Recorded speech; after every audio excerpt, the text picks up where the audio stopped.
भगवान शिव की श्रेष्ठता तथा पूजन की अनिवार्य आवश्यकता का प्रतिपादन।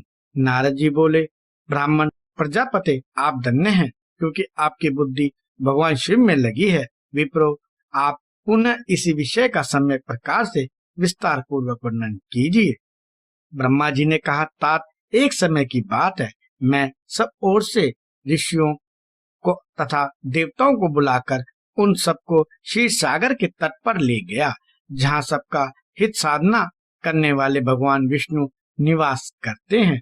वहाँ देवताओं के पूछने पर भगवान विष्णु ने सबके लिए शिव पूजन की ही श्रेष्ठता बतलाकर यह कहा कि एक मुहूर्त या एक क्षण भी जो शिव का पूजन नहीं किया जाता, वही हानि है, वही महान छिद्र है, वही अंधापन है और वही मूर्खता है। जो भगवान शिव की भक्ति में तत्पर है, जो मन से उन्हीं को प्रणाम और उन्हीं का चिंतन करते हैं, वे कभी दुख के भागी नहीं होते। जो महान सौभाग्यशाली पुरुष मनोहर भवन सुंदर आभूषणों से विभूषित स्त्रियां, जितने से मन को संतोष हो उतना धन पुत्र पोत आदि संतति आरोग्य सुंदर शरीर अलौकिक प्रतिष्ठा स्वर्गीय सुख अंत में मोक्ष रूपी फल अथवा परमेश्वर शिव की भक्ति चाहते हैं, वे पूर्व जन्मों के महान पुण्य से भगवान सदाशिव की पूजा अर्चना में प्रवृत्त होते हैं। जो पुरुष नित्य भक्ति प्राण हो शिवलिंग की पूजा करता है, उसको सफल सिद्धि प्राप्त होती है तथा वह पापों के चक्कर में नहीं पड़ता। भगवान के इस प्रकार उपदेश देने पर देवताओं ने उन श्री हरि को प्रणाम किया और मनुष्य की समस्त कामनाओं की पूर्ति के लिए उनसे शिवलिंग देने की प्रार्थना की।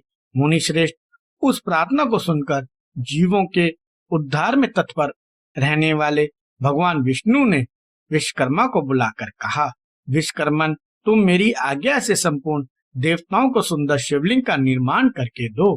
तब विश्वकर्मा ने मेरी और श्री हरि की आज्ञा के अनुसार उन देवताओं को उनके अधिकार के अनुसार शिवलिंग बनाकर दिए। मुनि श्रेष्ठ नारद, किस देवता को कौन सा शिवलिंग प्राप्त हुआ, इसका वर्णन आज ही मैं कर रहा हूँ, उसे सुनो। इंद्र पद्मराग मणि के बने हुए शिवलिंग की और कुबेर स्वर्णमयी लिंग की पूजा करते हैं। धर्म पीत मणिमयी पुखराज के बने हुए शिवलिंग की तथा वरुण श्याम वन के शिवलिंग की पूजा करते हैं। भगवान विष्णु इंद्र नीलमयी तथा ब्रह्मा हेममयी शिवलिंग की पूजा करते हैं। मुने विश्वदेवगण चांदी के शिवलिंग की तथा दोनों अश्वनी कुमार पार्थिव लिंग की पूजा करते हैं। लक्ष्मी देवी स्फटिकमय लिंग की, आदिगण ताम्रमय लिंग की, राजा सोम मोती के बने हुए लिंगों को तथा अग्निदेव व्रज हीरे के लिंग की उपासना करते हैं। श्रेष्ठ ब्राह्मण और उनकी पत्नियां मिट्टी के बने हुए शिवलिंग का, मन्यासुर चंदन निर्मित लिंग का और नागगण मूंगे के बने हुए शिवलिंग का आदर पूर्वक पूजन करते हैं।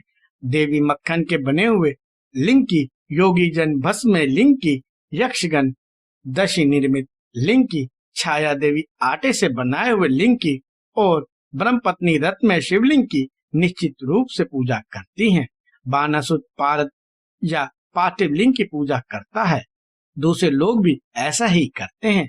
ऐसे ऐसे शिवलिंग बनाकर विश्वकर्मा ने विभिन्न लोगों को दिए तथा वे सब देवता और ऋषि उन लिंगों की पूजा करते हैं। भगवान विष्णु ने इस तरह देवताओं के उनके हित की कामना से शिवलिंग देकर उनसे तथा मुझ ब्रह्मा से पिनाक मणि महादेव के पूजन की विधि भी बताई। पूजन विधि संबंधी उनके वचनों को सुनकर देव शिरोमणि सहित मैं ब्रह्म हृदय में हर्ष लिए अपने धाम में आ गया। मुने, यहाँ आकर मैंने समस्त देवताओं और ऋषियों को शिव पूजा की उत्तम विधि बताई, जो संपूर्ण अभिष्ट वस्तुओं को देने वाली है। उस समय मुझ ब्रह्मा ने कहा, देवताओं सहित समस्त ऋषियों, तुम प्रेम परायण होकर सुनो। मैं प्रसन्नता पूर्वक तुमसे शिव पूजन की उस विधि का वर्णन करता हूँ, जो भोग और मोक्ष देने वाली है। देवताओं और मुनीश्वरों, समस्त जंतु में मनुष्य जन्म प्राप्त करना प्राय दुर्लभ है। उनमें भी उत्तम कुल में जन्म तो और भी दुर्लभ है। उत्तम कुल में भी आचारवान ब्राह्मणों के यहाँ उत्पन्न होना उत्तम पुण्य से ही संभव है। यदि वैसा जन्म सुलभ हो जाए तो भगवान शिव के संतोष के लिए उस उत्तम कर्म का अनुष्ठान करे जो अपने वर्ण और आश्रम के लिए शास्त्रों द्वारा प्रतिपादित है। जिस जाति के लिए जो कर्म बताया गया है उसका उल्लंघन ना करें। जितनी संपत्ति हो उसके अनुसार ही दान करें। कर्म में सहस्त्र यज्ञों से तपोयज्ञ बढ़कर है। सहस्त्र तपोयज्ञ से जप यज्ञ का महत्व अधिक है। ध्यान यज्ञ से बढ़कर कोई वस्तु नहीं है।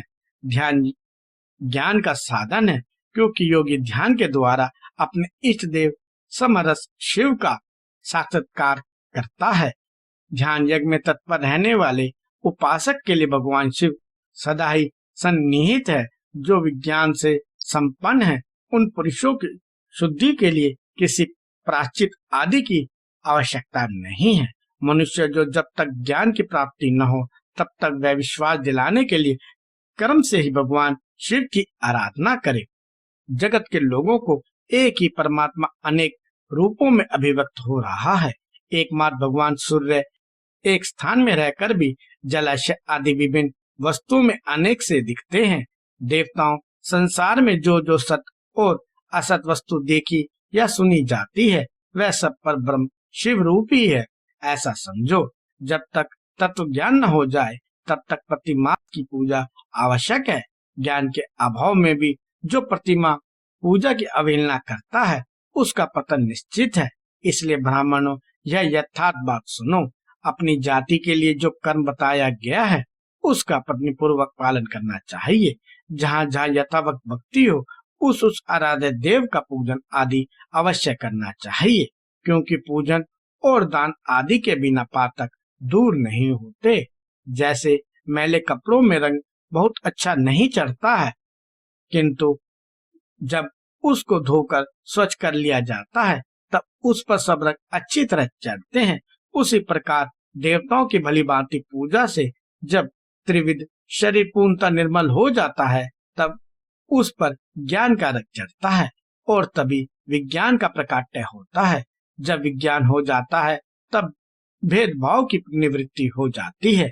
भेद की संपूर्ण तथा निवृत्ति हो जाने पर दुख दूर हो जाते हैं और दुख से रहित पुरुष शिव रूप हो जाता है। मनुष्य जब तक गृहस्थ आश्रम में रहे तब तक पांचों देवताओं की तथा उनमें श्रेष्ठ भगवान शंकर की प्रतिमा का उत्तम प्रेम के साथ पूजन करे, अथवा जो सबके एकमात्र मूल हैं उन भगवान शिव की ही पूजा सबसे बढ़कर है, क्योंकि मूल के नीचे जाने पर शाखा स्थानीय संपूर्ण देवता स्वतः तृप्त हो जाते हैं। अतः जो संपूर्ण मनोवांछित फलों को पाना चाहता है वह अपने अभिष्ट की सिद्धि के लिए समस्त प्राणियों के हित में तत्पर रहकर लोक कल्याणकारी भगवान शंकर का पूजन करे।